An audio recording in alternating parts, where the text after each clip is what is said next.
శాసనసభ ప్రవేశ ద్వారం ఇది.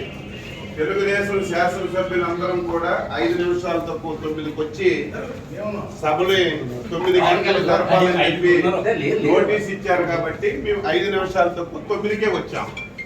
ఇప్పుడు 9:10 నిమిషాలు అయింది. శాసనసభ కనీసం బెల్ల కొట్టలేదు. ఎందుకు కొట్టలేదంటే లోపల వైసీపీకి చెందినటువంటి 3 శాసనసభ్యులు ఉన్నారు.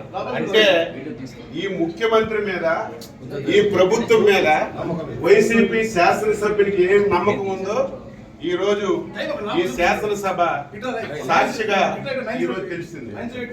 ఏది ఏమైనా సరే ప్రజాస్వామ్యాన్ని నమ్మినటువంటి వ్యక్తులుగా శాసనసభలో మాకు ఏ అవకాశాలు ఇవ్వకుండా, ప్రజా సమస్యలు లేవనెత్తకుండా, మమ్మల్ని ఎన్ని అవమానాలకు గురి చేసిన ప్రజల గురించి శాసనసభకు వచ్చి మా బాధ్యతని మేము నిర్వహిస్తున్నాం. ఇంత దారుణం ఎప్పుడు కూడా లేదు. 9-8 నిమిషాలు అయింది. ఇంత దారుణం ఏది ఏమైనా సరే ఈ 5 సంవత్సరాలు ఈ శాసనసభలో ఈ రాష్ట్రానికి ఉపయోగపడినటువంటి ఒక్క చట్టం కూడా చేయలేదు. ఈ శాసనసభలో ఏ చట్టం చేసినా సరే ఈ రాష్ట్ర వినాశనానికి దారితీసిన చట్టాలే చేశారు. అందుకే ఈరోజు ఈ విషయాలన్నీ ప్రజలకు తెలియజేస్తున్నాం.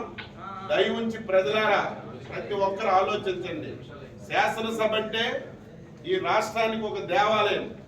5 కోట్ల మంది ప్రజలకి న్యాయం చేసినటువంటి సభ ఈ సభని ఇంత దారుణంగా తయారు చేశారు.